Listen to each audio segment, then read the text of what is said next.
Goeiemôre geliefdes. Ek glo en vertrou dat dit goed gaan met u en dat u nog gesond is en dat u warm bly want dit lyk vir my die winter het besluit om vroeër op te daag. Ons is dankbaar vir die reën, maar die koue wat daarmee saamgaan is nie aldag lekker nie, so bly gerus warm.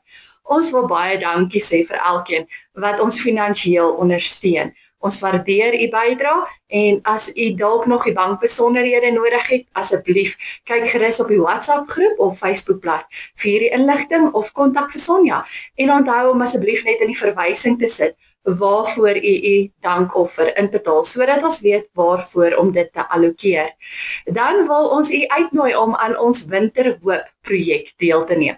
U kan enige iets skenk, brei, hekel of maak of selfs koop wat te doen het met winter, vanaf 'n serp tot 'n kombers en dit kan u by Sonja by die kerkkantoor gaan afgee en dan sal ons dit versprei onder die mense wat nood het.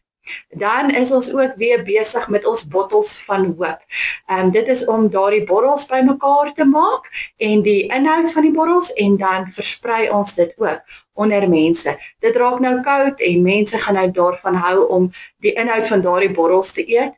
So indien u kan bydra, is u meer as welkom of borrels of selfs die inhoud vir Sonja by die kerkkantoor af te laai en dan kan ons daardie borrels bymekaar sit en uitdeel waar die nood groot is. Dan wil ek graag ons voorbereidingslys ook net aan u voorhou.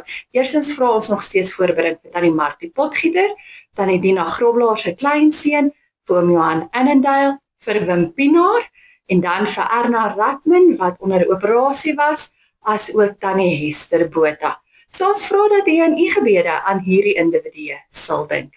Dit is dan al wat ek nou vir die afkondiging sê. So ek gaan vra dat ons eers ons oë sal sluit en ons saam wees op hierdie platform op 'n gepaste wyse sal begin. So kom ons sluit ons oë en dan bid ons nou saam. Here en Hemelse Vader, ons kom na U en ons kom sê vir U baie dankie. Dankie dat ons weer eens by mekaar kan kom op hierdie platform. Dankie dat U vir ons goed is. Dankie dat U vir ons sorg. Dat U in beheer is van ons lewe. Dat ons in die afgelope tyd wat verby is weer bewus gemaak is van dit wat Jesus vir ons kom doen het. Dat hy kom leef het, dat hy kom sterf het, dat hy opgestaan het uit die doodheid. En waar ons nou in die Paasfeestyd is en fokus op Jesus se verskyning, wil ek vir U vra dat U met ons sal werk, dat U die woord vir ons sal oopbreek, dat U met ons daaruit sal praat en dat elkeen van ons wat na hierdie boodskap luister, opnuut daardeur aangeraak sal word en dat dit ons sal verander en sal inspireer en dat ons sal uitgaan en sal gaan leef dit wat U van ons vra. Dankie dat ons dit mag bid en dat ons mag bid dat U nou ons saam wees sal seën. En dit is my gebed in Jesus se naam. Amen. Nou geliefdes, soos u weet, is ons in die tyd na Paasfees en ek het dit goed gedink om dan ook in hierdie tyd stil te staan by Jesus wat aan verskeie groepe verskyn het. En daarom gaan ons vanoggend saam lees uit Lukas 24 vanaf vers 13 tot 35 waar Jesus aan die Emmausgangers verskyn het. So kom ons lees dan nou hierdie gedeelte saam. Lukas 24 vanaf vers 13 sê: Op dieselfde dag was daar 2 van hulle op pad na 'n dorpie met die naam Emmaus, 12 kilometer van Jerusalem af. Hulle was in gesprek met mekaar oor al hierdie dinge wat gebeur het. Terwyl hulle so gesels en gedagtes wissel, het Jesus self nader gekom en met hulle saamgeloop, maar hulle oë is verhinder om hom nie te herken nie. Hy vra hulle toe: Wat is dit wat julle so ernstig met mekaar loop en bespreek? Met somber gesigte gaan hulle staan. Een van hulle met die naam Kleopas antwoord hom: Is u dan die enigste vreemdeling in Jerusalem dat u nie weet van die dinge wat in die afgelope dae daar gebeur het nie? Hy vra vir hulle: Watter dinge? Hulle antwoord hom: Die dinge in verband met Jesus van Nasaret, 'n profeet wat magtig was in woord en daad vir God en die hele volk, en hoe ons priesterhoofde en die lede van die raad hom oorgelewer het om ter dood veroordeel te word en hom gekruisig het. Ons het so gehoop dat dit hy is wat Israel sou verlos. Maar boonop is dit vandag al die 3de dag vandat die dinge gebeur het. En nou het 'n paar vroue uit ons kringe ons ook nog ontstel. Hulle was vanmôre vroeg by die graf en kon sy liggaam nie kry nie. Hulle het kom vertel dat hulle 'n verskyning gesien het van engele wat gesê het, hy lewe. Sommige van ons mense het ook na die graf toe gegaan en dit net so gekry soos die vroue gesê het, maar hom het hulle nie gesien nie. Toe sê hy vir hulle, wat 'n gebrek aan begrip en wat 'n traagheid van gees. Glo julle dan nie al die dinge wat die profete gesê het nie? Moes Christus nie hierdie dinge ly om in sy heerlikheid in te gaan nie? Daarna het hy by Moses en al die profete begin en al die skrifuitsprake wat op hom betrekking het, vir hulle uitgelê. Toe hulle by die dorpie aankom waarheen hulle op pad was, het hy gemaak of hy verder wou gaan. Hulle het egter by hom aangedring en gesê, bly by ons, want dit is amper aand en die dag is al verby. Toe het hy ingegaan om by hulle oor te bly. Terwyl hy saam met hulle aan tafel was, neem hy die brood, vra die seun, breek dit en gee dit vir hulle. Toe gaan hulle oë oop en hulle het hom erken, maar hy het uit hulle gesig verdwyn. Hulle sê toe vir mekaar, het ons harte nie warm geword toe hy op pad met ons gepraat het en vir ons die skrif uitgelê het nie. Hulle het dadelik opgestaan en na Jerusalem teruggegaan. Daar kry hulle die 11 en die ander mense bymekaar en die sê, die Here het regtig opgestaan en hy het aan Simon verskyn. Toe vertel hulle wat op pad gebeur het en hoe hy aan hulle bekend geword het en toe hy die brood gebreek het. Nou ons lees net tot sover. Geliefdes, kyk ek na hierdie gedeelte wat ons sopas gelees het, dan gaan dit vir my oor 'n sentrale tema. En die sentrale tema wat hier na vore kom, is dat die verskyning van Jesus aan hierdie mense hoop bring. Wat doen mense as hulle alle hoop verloor het? Hoe reageer mense as dit waarop hulle gehoop het vir die toekoms skielik nie meer daar is nie? Skielik nie meer vir hulle hoop gee nie. Dis die situasie waarin die Emmausgangers hulle bevind het. Dit was alles behalwe ideaal. Hulle was diep verward en ontnigter en het nie mooi geweet presies wat nou aan die gang was nie. Hulle het hulle hoop op Jesus geplaas. Hulle het gehoop dat hy hulle van die Romeinse oorheersing sou bevry. Maar toe verloop dinge heeltemal anders. Ons lees dat die Emmausgangers op pad terug was van Jerusalem af na Emmaus. Dit was so 12 kilometer van Jerusalem af. Die terugtog huis toe was 'n baie moeilike een, want hulle het hulle hoop verloor. Hulle stap kop onderste bo terug, onseker oor hulle toekoms en verward oor die gebeure wat die afgelope paar dae in Jerusalem plaasgevind het. Hulle het onder baie moeilike omstandighede geleef. Op politieke gebied het hulle onder die juk van die Romeine gestaan. Hulle vryheid moes hulle jare van tevore al prysgee en daarmee kon hulle net nooit vrede maak nie. Die wat nie Romeinse burgerskap gehad het nie, was eintlik maar tweede rangse burgers, wat van al hulle voorregte ontneem was. Hulle kon nie soos die Romeinse burgers grond besit of ambagte beoefen nie en dit het die lewe vir hulle baie moeilik gemaak. Ekonomies het dit ook maar swaar gegaan en was dit nie aldag maklik om kop bo water te hou nie. Op morele gebied was verval aan die orde van die dag. Dinge het nie lekker gewerk nie en hulle was nie baie optimisties oor die toekoms nie en hoop was maar skaars. Maar dan hoor hulle van hierdie Jesus. Hulle ontvang allerhande berigte oor die woorde en die dade van Jesus, dit wat hy gedoen het, die wonderwerke, en hulle besluit om hom te volg.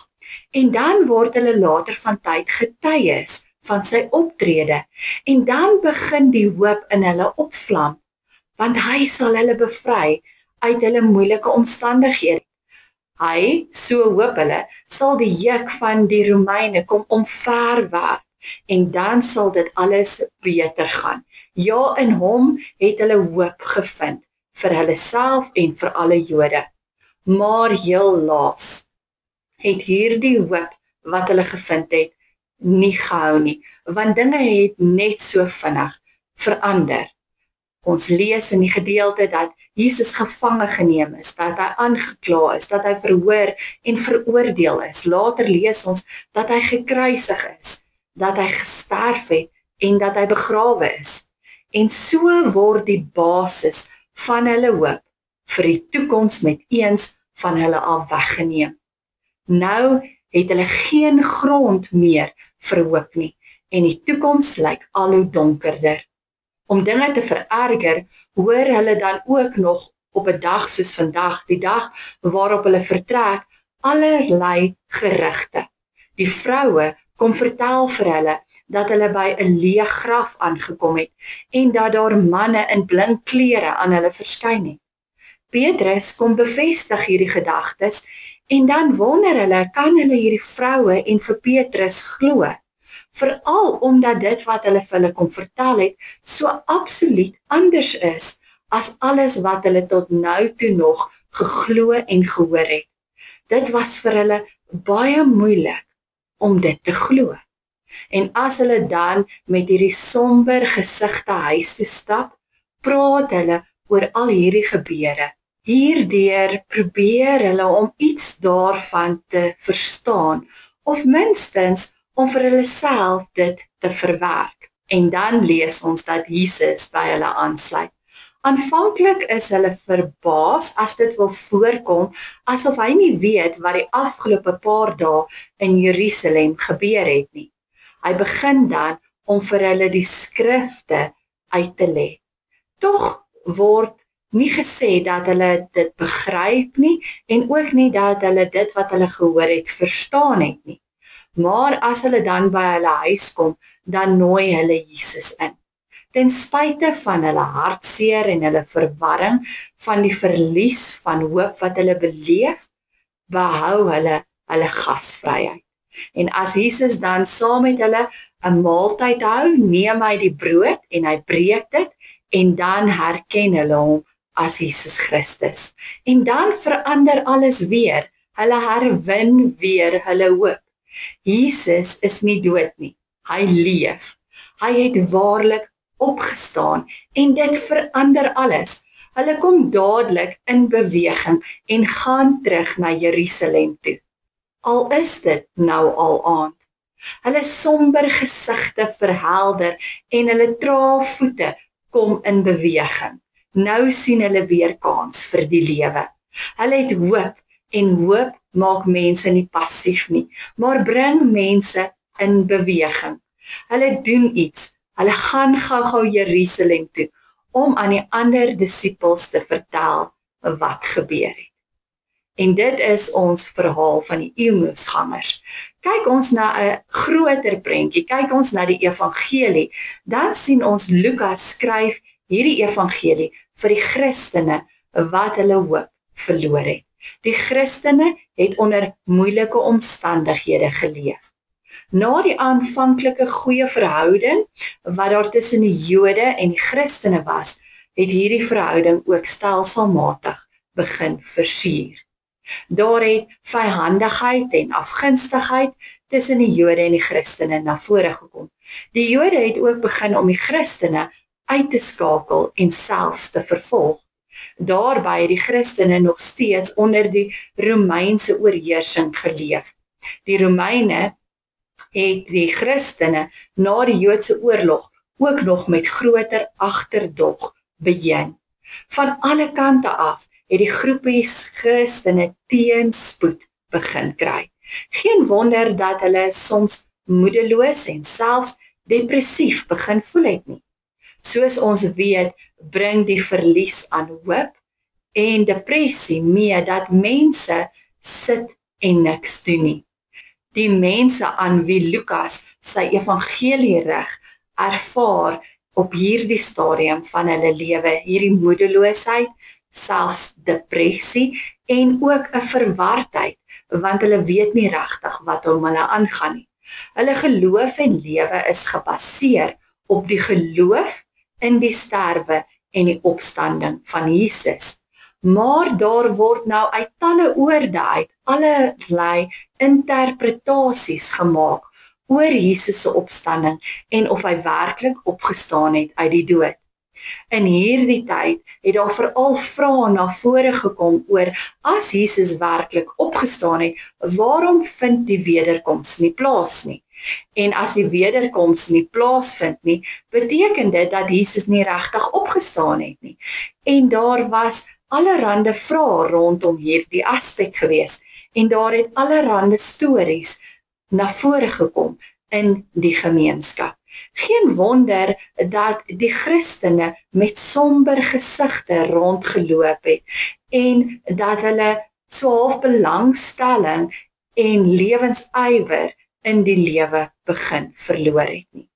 Lukas skryf dan juis sy evangelie om sy lesers op te roep tot geloof en daadkragtige lewe. Hy wil sy lesers as te ware oproep om in beweging te kom en aan ander te gaan vertel wat hulle glo. Dat Jesus gesterf het, maar dat hy ook opgestaan het en dat hy leef. Trek ons daardie selfde lyn deur na ons tyd toe, dan is dit baie duidelik dat die boodskap van hierdie gedeelte baie aktueel is vir ons tyd. So baie mense is vandag ook moedeloos. Mense is depressief, negatief en kla oor alles. Ons sien dat mense passief en moedeloos net rond sit en niks doen nie. Mense sug en kla oor alles en die feit dat hulle nie meer hoop het vir die toekoms van hierdie land nie. Ons sien 'n klomp mense wat rondloop met somber gesigte en ons tref hulle selfs in die kerke aan. Dis asof mense hulle lewensvreugde verloor het. Nou dit kan toegeskryf word aan die situasie in ons land. Op politieke vlak was daar in die laaste tyd baie veranderinge gewees en mense vind dit moeilik om dit te verwerk. Daarby knel die ekonomie al hoe meer en mense verloor hoop.